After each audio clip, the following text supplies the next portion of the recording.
Hai, Assalamualaikum dan salam sejahtera. Selamat datang ke kelas Cikgu Raja.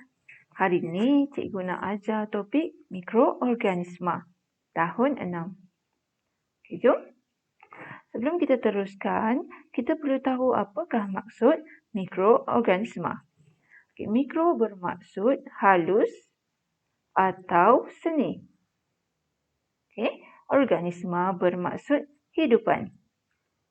Apabila kita gabungkan, maksudnya akan menjadi benda hidup yang sangat kecil dan tidak boleh dilihat dengan mata kasar. Maksudnya hidupan yang sangat halus dan sangat seni. Tidak boleh dilihat dengan mata kasar. Mari kita tengok ada apakah jenis-jenis mikroorganisma. Baiklah, terdapat 5 jenis mikroorganisma yang perlu kita pelajari, iaitu yang pertama, fungi, yang kedua, protozoa, ketiga, alga, keempat, bakteria, dan yang terakhir adalah virus. Jom kita pergi satu persatu. Baiklah, yang pertama kita tengok fungi. Fungi pun boleh. Fungi untuk bahasa bakulah, fungi. Fungi ni kalau kita ikutkan cendawan pun kita kelaskan dalam fungi. Tetapi sebab cendawan ni terlalu besar saja untuk dianggap sebagai mikroorganisma, jadi cendawan bukanlah mikroorganisma. Jadi fungi apa yang sejenis mikroorganisma? Contoh-contoh yang lain, yang ni adalah muko. Seterusnya yang ni adalah yeast. Contoh yang lain di dalam buku teks adalah penicillium. Jadi kalau awak nampak roti yang nampak berkulat, itu adalah fungi. Kulat itu sendiri adalah dalam kumpulan fungi. Yeast ni bentuk dia bulat-bulat dan bertunas seperti ini. Alright. Fungi kita masih boleh lihat dengan menggunakan mata kasar, tetapi masih lagi kecil dan perlu bantuan kanta pembesar. Dan mikroskop pun kita boleh gunakan untuk melihatnya. Baiklah, yang kedua adalah protozoa. Protozoa biasanya tinggal di dalam air. Contohnya di kolam tasik, air longkang, maupun di kawasan air yang lain. Biasanya terdapat protozoa. Protozoa di dalam teks terdapat 2 jenis yang diperkenalkan dengan awak. Yang ini adalah paramecium. Dan yang bentuk macam slime ni adalah amoeba. Paramecium bentuk dia seperti kasut, macam tapak kasut. Dan bentuknya tetap. Manakala amoeba bentuknya irregular. Bentuk dia macam slime dan dia boleh berubah shape. Dan untuk pengetahuan awak, paramecium dan amoeba ataupun semua mikroorganisma ini hanyalah satu sel, tetapi dia di dalam dalam badannya kita boleh lihat ni ada pelbagai organ. Kalau mudahnya cikgu sebut macam organ macam kita ada organ dalaman kan. Ini pun adalah komponen-komponen dalaman dia yang melakukan pelbagai proses dalam badan dia. Alright. Dia tinggal dalam air seperti yang cikgu cakap tadi. Seterusnya adalah alga. Alga contoh yang diberi adalah Spirogyra ataupun phytoplankton. Alga ini kalau kita tengok dalam gambar ni berwarna apa? Ya, alga berwarna hijau. Dia juga tinggal di dalam air. Jadi kalau awak tengok tasik yang berwarna hijau tu, sebenarnya ia disebabkan oleh alga. Alga terlalu kecil dan dia berwarna hijau kerana dia boleh membuat fotosintesis. Jadi sifatnya sama seperti tumbuhan. Dia memerlukan matahari dan boleh membuat makanannya sendiri. Baiklah, kita pergi ke seterusnya. Seterusnya adalah kumpulan bakteria. Bakteria adalah mikroorganisma yang paling banyak. Paling banyak di dunia.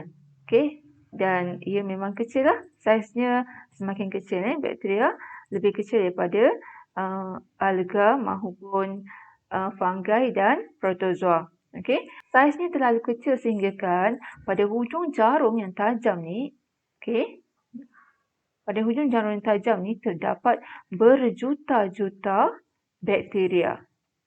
Banyak tu. Okey, bakteria ni adalah mikroorganisma yang mempunyai pelbagai warna, pelbagai bentuk.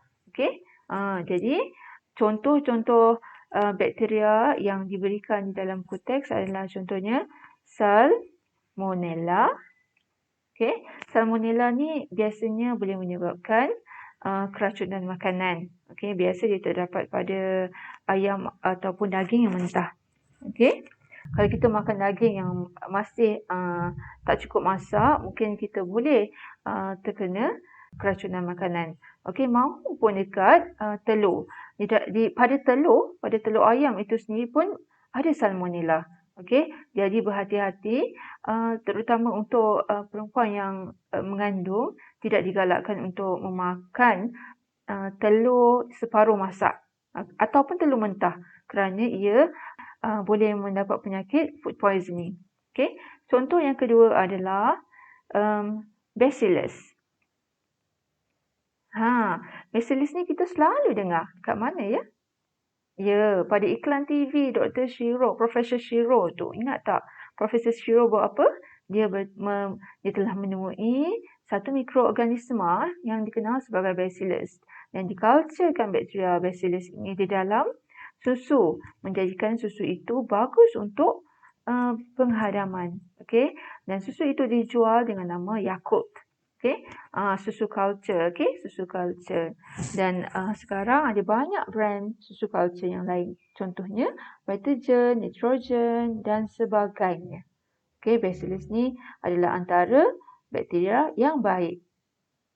Seterusnya adalah Escherichia coli. Okay, kat sini tak ada Escherichia coli.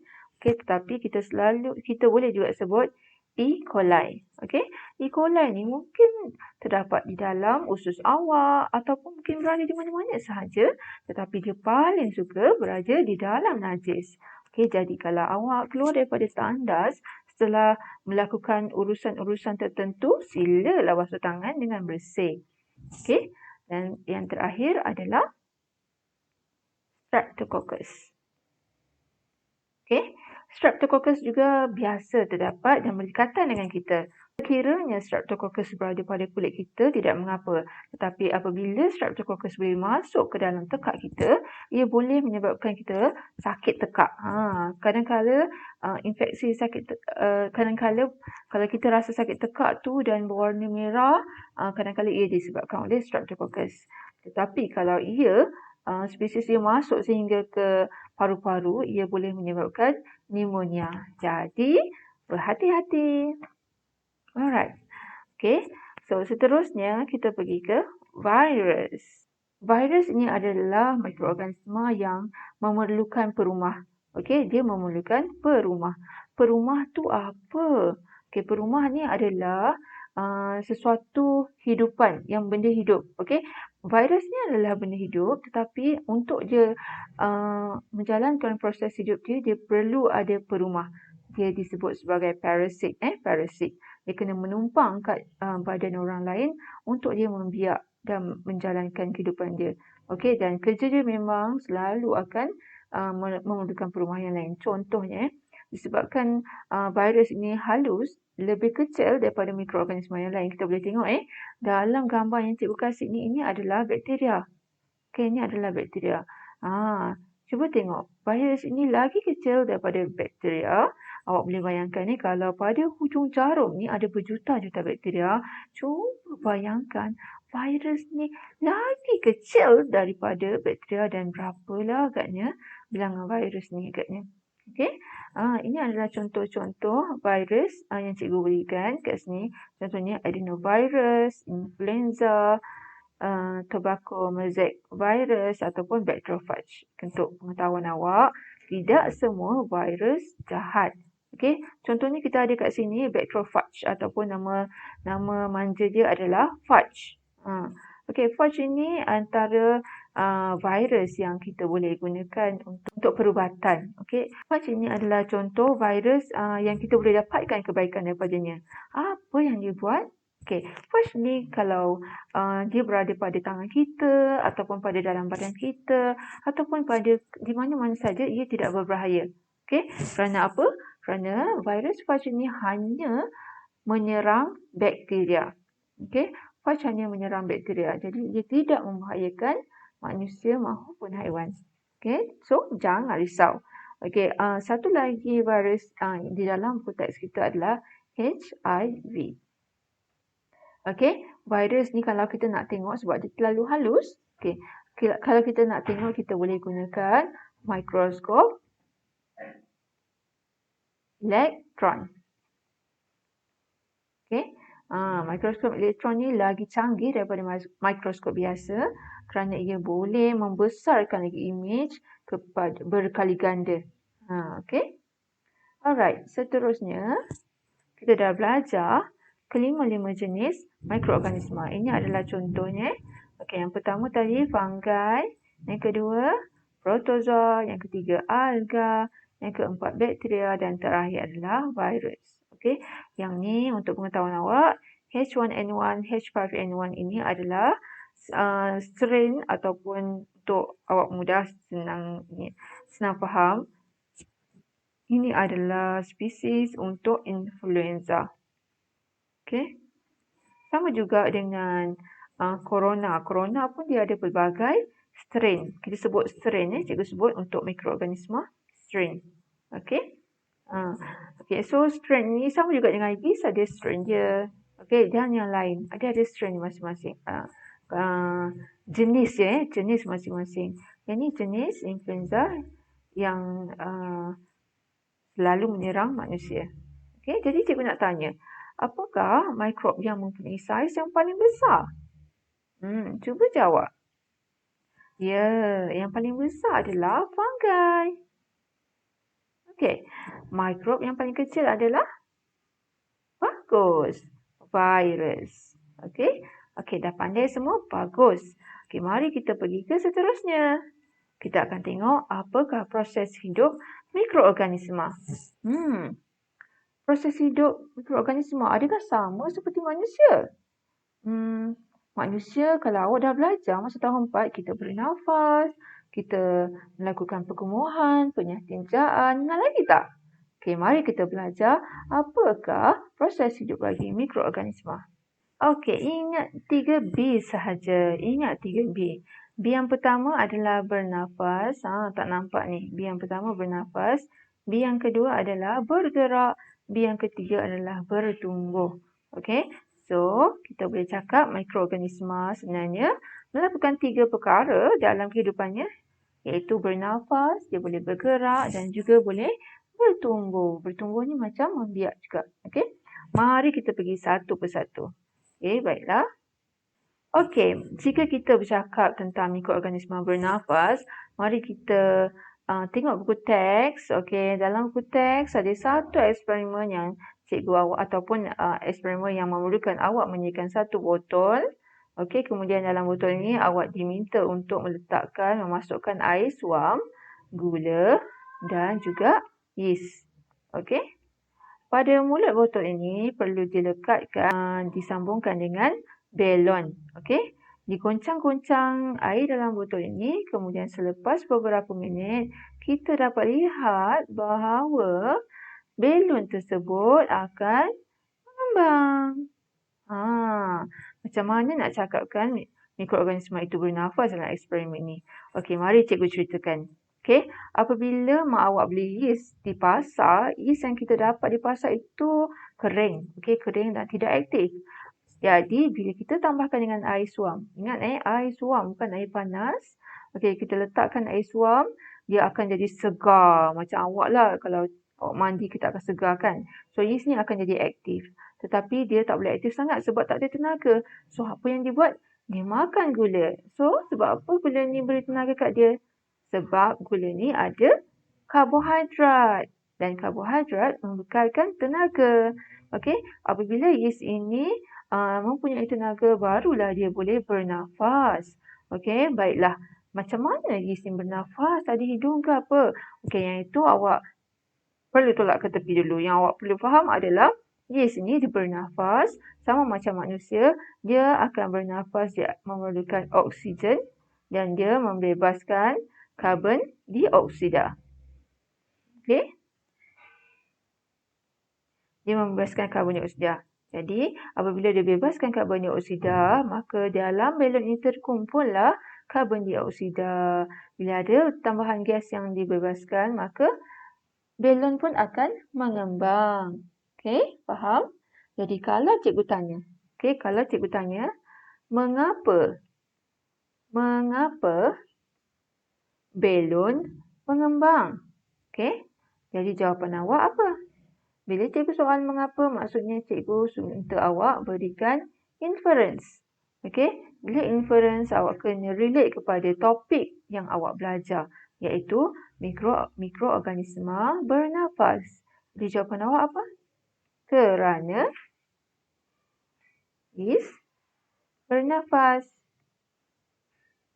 Okey, ni jawapan mengapa balon mengembang. Kerana yeast bernafas. Kalau awak nak tukarkan yeast kepada mikroorganisma pun boleh. Okey, ini eksperimen yang pertama. Okey, eksperimen yang kedua, kita libatkan dengan dough. Okey, untuk membuat dough ni kita perlukan tepung, okey, yeast, air dan gula. Okey, selepas 30 minit, cikgu dapati dough yang cikgu buat tadi membesar, mengembang. Kenapa? Selepas 30 minit. Kenapa agaknya? Jawapannya sama. Bila cikgu soal, mengapa agaknya? Mengapa dough cikgu mengembang? Okey, maksudnya cikgu nak awak berikan inference. Bila inference, awak kena relatekan dengan topik awak. Apa yang awak dah belajar. Okey, jadi jawapan awak kerana apa? Mikroorganisma bernafas. Okey, apabila kita nak buat roti, kita memerlukan yeast. Okey, jadi kalau nak buat roti ni, yeast ini akan membebaskan karbon dioksida. Okey, karbon dioksida ni tak dapat nak terbebas keluar disebabkan dia tersangkut ataupun terhalang oleh tepung ini. Jadi dia terperangkap di dalam dough. Okey, sebab itulah bila kita bakar roti ni, kalau awak beli roti-roti di pasaran, kita nampak bila kita potong, kita nampak ada lubang-lubang. Okey, itu adalah tempat karbon dioksida ataupun gas karbon dioksida yang dibebaskan oleh yeast. Jadi roti yang kita akan dapat tu macam sponge, lembut. Okey, kalau tak dia mampat saja. Okey, faham ya? Okey, seterusnya kita akan tengok proses hidup mikrob yang kedua, iaitu mikroorganisma bergerak. Okey, cikgu ambil sedikit air kolam, cikgu letak di bawah mikroskop. Cikgu pun nampaklah ada satu bintik ni. Okey, tak nak kita ada dua bintik lah. Okey, selepas 5 saat, cikgu tengok kedudukan bintik tu dah berubah. Dia jadi kat sini, lepas tu dia jadi satu lagi kat sini. Kenapa dia berubah tempat ni? Kenapa? Soalan cikgu, mengapa? Mengapa ia berlaku? Kenapa ia berubah tempat? Jadi jawapan awak mestilah tentang inference. Maksudnya kerana apa topik dia?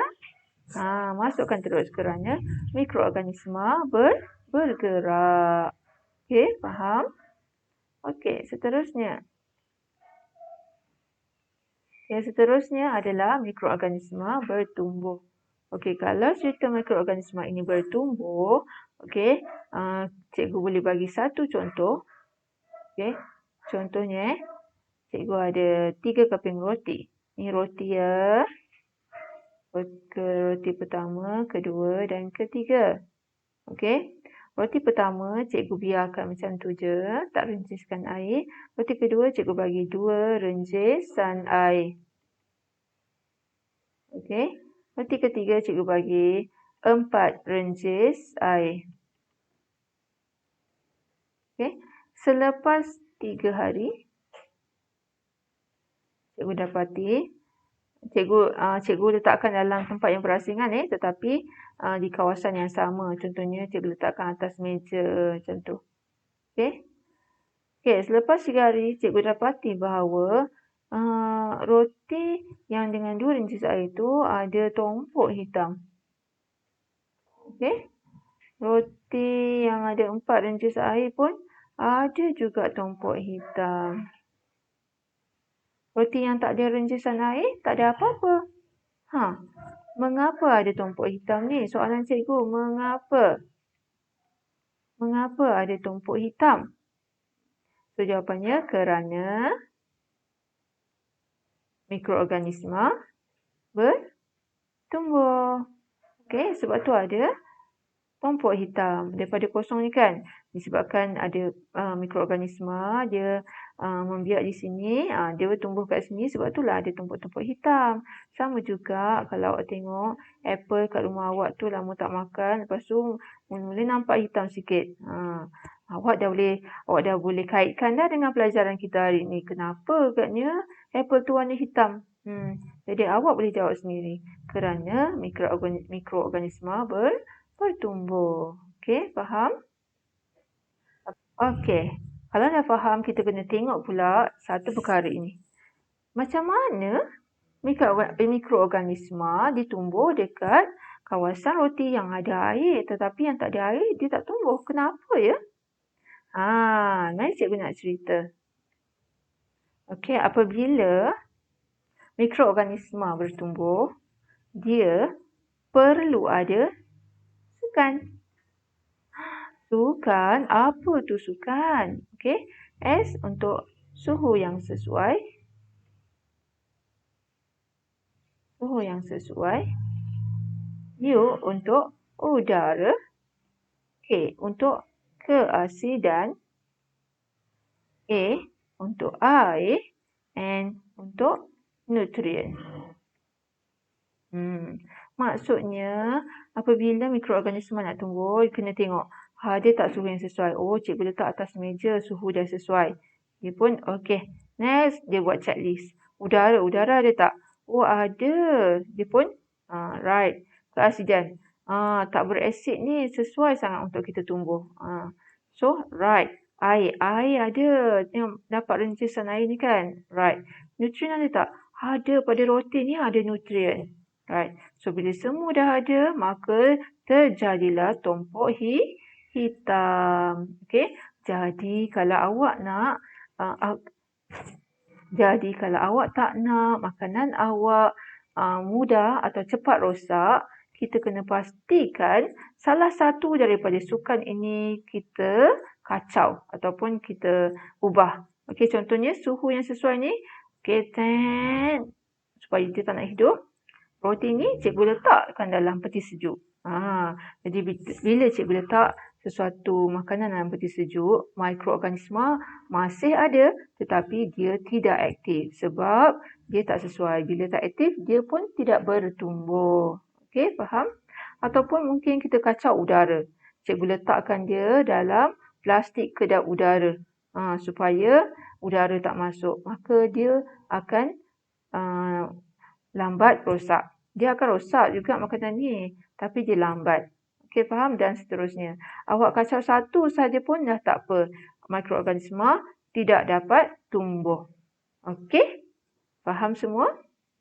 Okey. Jadi kita stop kat sini dan kita akan sambung topik seterusnya di video yang seterusnya. Okey, bye-bye. Terima kasih.